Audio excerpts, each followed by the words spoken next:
pour travailler avec beaucoup d'auto-entrepreneurs, enfin de micro-entrepreneurs, il y a aussi souvent la question qui vient de à quel moment on s'intéresse au changement de statut. Parce que la micro-entreprise est plafonnée, je pense que tu en parleras mieux que moi. Et à quel moment il faut commencer à s'y intéresser pour savoir dans quel statut on va partir après. Parce que la micro-entreprise, à mon sens, je pense que tu peux le confirmer, c'est assez simple. Mais après, les autres statuts, ça commence à être plus diversifié, on va dire.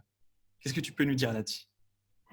Alors déjà, je peux vous dire que la micro-entreprise n'est plus aussi simple que ça, que depuis le début de la création de la micro-entreprise. Ok, Aujourd'hui, les lois se complexifient de plus en plus. Enfin, ça fait plusieurs années que ça se complexifie. On se retrouve avec beaucoup de paramètres quand même à prendre en compte. Alors, c'est à la portée de tous, mais il faut quand même avoir quelques connaissances. Comme tu l'as très bien précisé, il y a des plafonds. Donc déjà, la première chose à connaître, c'est les plafonds. Et il y a deux plafonds dans la micro-entreprise. Il y a le plafond pour la TVA, c'est-à-dire en dessous de ce plafond, on est exonéré de TVA et au-delà, on doit déclarer de la TVA. Donc déjà, ce plafond-là, intermédiaire, est déjà extrêmement important à avoir en sa connaissance et de surveiller par rapport au chiffre d'affaires réalisé régulièrement. Et le deuxième plafond, c'est le plafond maximum qu'on a de chiffre d'affaires à réaliser sur l'année. Et si on le dépasse, on est dans l'obligation de changer de statut. Alors, il y a plusieurs choses. Déjà, c'est si on dépasse le plafond maximum, euh, il y a deux possibilités. Soit on a anticipé les choses et on change de statut et on prend celui qu'on a décidé, on le crée, etc. Soit on n'a fait aucune démarche, on se laisse couler et on passera automatiquement en entreprise individuelle, sans plafond. Parce qu'en fait, la micro-entreprise, c'est un régime fiscal et non pas un statut juridique à proprement parler. Donc en fait, on reste en EI et on transforme juste le régime fiscal de la micro au régime réel ou au régime simplifié. Là, je ne rentre pas dans les détails, ok, non, c'est c'est intéressant de voir bien ça parce que je pense spécifique. qu'on est assez peu à connaître ce détail au Tout final. à fait. Donc déjà, ça c'est important de savoir, c'est que si je ne fais aucune démarche, arriver au maximum de mon plafond sur l'année suivante, je passerai automatiquement en entreprise individuelle. Et l'entreprise individuelle, bon, elle est souvent décriée, mais ce n'est pas forcément un mauvais statut, mais c'est peut-être pas le meilleur, le plus adapté à la personne. Des fois oui, des fois non. Donc, il vaut mieux anticiper l'achangement de son statut. Ça va dépendre je pense, à deux critères principaux. C'est le choix stratégique du chef d'entreprise. Est-ce qu'il a envie de changer de statut ou pas envie de changer de statut? Et surtout, est-ce qu'il peut passer sur un autre statut, sachant que ça va forcément lui coûter un peu plus d'argent. Donc, il va forcément y avoir des charges supplémentaires à prendre en compte. Et en plus, une gestion beaucoup plus complexe, comme tu l'as spécifié au début.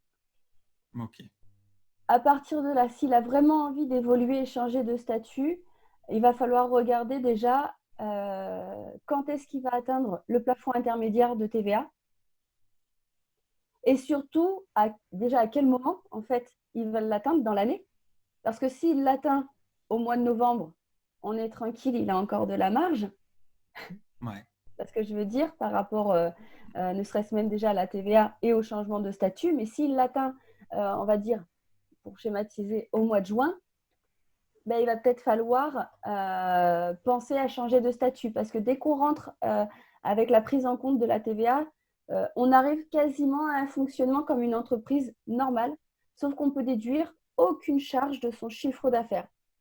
Et c'est là, à partir, en fait, je pense, au moment où on change, où on dépasse le statut, le seuil intermédiaire, qu'il faut se poser des questions. De toute façon, en général, on se pose des questions avant de passer le seuil de TVA, parce que là aussi, il y a plein de choses à mettre en place. Il ne faut pas oublier de créer son compte sur impôt.gouv et que ça ouais, prend un petit peu de temps. ok. Combien de Et temps à comme peu je dis, près, ouais, tu sais? ça dépend. Je dirais, il faut bien compter à peu près 15 jours Ok, en tout. Parce que normalement, ils envoient les informations aussi par courrier, donc le temps que ça arrive. Mais du coup, forcément, ça prend du temps. Donc, il ne faut pas aller le faire au dernier moment quand vous dépassez le seuil de TVA et qu'il faut faire la déclaration de TVA. Après, pour la déclaration de TVA, en plus, c'est assez particulier. Il faut prendre en compte des choses il ne faut pas oublier en fait certaines choses et les délais. Ça, l'État tient à ce qu'on respecte les délais de déclaration et donc de paiement de la TVA. Donc forcément, quand on commence à arriver à devoir gérer la TVA, je considère qu'il est peut-être temps de réfléchir réellement à un autre statut pour pouvoir vraiment optimiser au mieux la gestion de l'entreprise. Mais tout ça, ça va Ok. dépendre également de la volonté d'évolution du chef d'entreprise et jusqu'à combien il veut, s'il veut se développer ou quoi que ce soit. Ça va être plutôt ça qui va aussi déterminer le changement de statut. Ok. Donc, en fait, c'est très personnel, quoi. Tout est très Ça personnel, dépend même des si on en fait objectifs. souvent des cas génériques. Ouais. C'est le souci souvent, on va dire, de la France qui aime bien mettre tout le monde dans des cases. Il faut absolument rentrer dans des cases. Il y a plusieurs possibilités en fonction des objectifs. C'est pour ça que quand on crée son entreprise, la chose principale à regarder, c'est ses objectifs. Pourquoi je crée mon entreprise? C'est un complément de salaire? C'est pour en vivre? Et est-ce que c'est pour me développer, pour avoir éventuellement des salariés, des partenaires vraiment grossir, se développer? Déjà Ok, ça. ouais. Donc, travailler ses objectifs. Un classique, toujours aussi important, c'est ça? Ça fait Voilà, partie toujours des bonnes important en habitudes. termes de commercial, mais en termes aussi de gestion financière. Il faut toujours avoir ses objectifs et puis les tenir, les garder à vue.